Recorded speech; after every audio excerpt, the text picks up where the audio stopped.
Solving this type of problem can be complicated, and what's more, there's no specific system to help you. But there are some useful guidelines. First, examine the situation carefully, perhaps more than once. Then identify what you need to find and give it a label. Next, look for the essential information. To help recognize it, use whatever seems to work: experience, common sense, your judgment. In the T-shirt problem, we found that the cost per shirt and the total amount we had to spend were the main pieces of information. Now we need an equation to solve for the unknown quantity. So try to use your information to build an equation.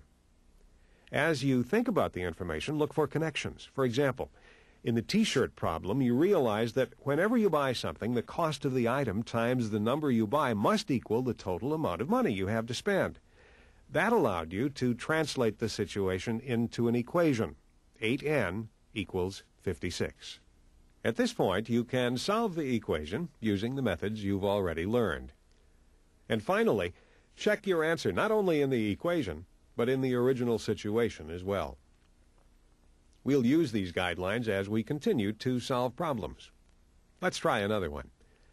You're at the same store, buying the same T-shirts at $8 each. Again, you have $56, but this time you need to keep $12 for groceries. How many T-shirts can you buy? As before, you're looking for the number of shirts. Let's call it N. What's the useful information? Again, the price per shirt and the amount you can spend.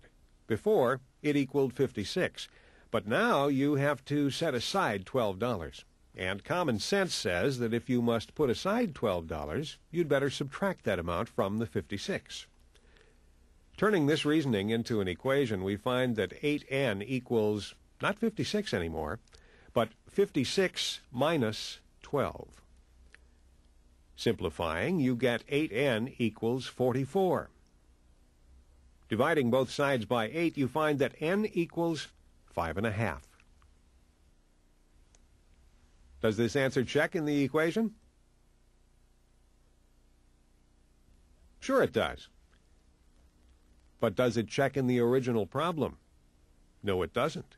You can't buy half a shirt. Mathematically, 5.5 is correct, but practically, it makes no sense. You have to drop the fraction. You can buy only 5 shirts. Buying T-shirts is a practical situation, but sometimes you will have to solve problems from textbooks rather than everyday life. These textbook problems may seem a little far-fetched, but they're still useful for practice and to sharpen your logic.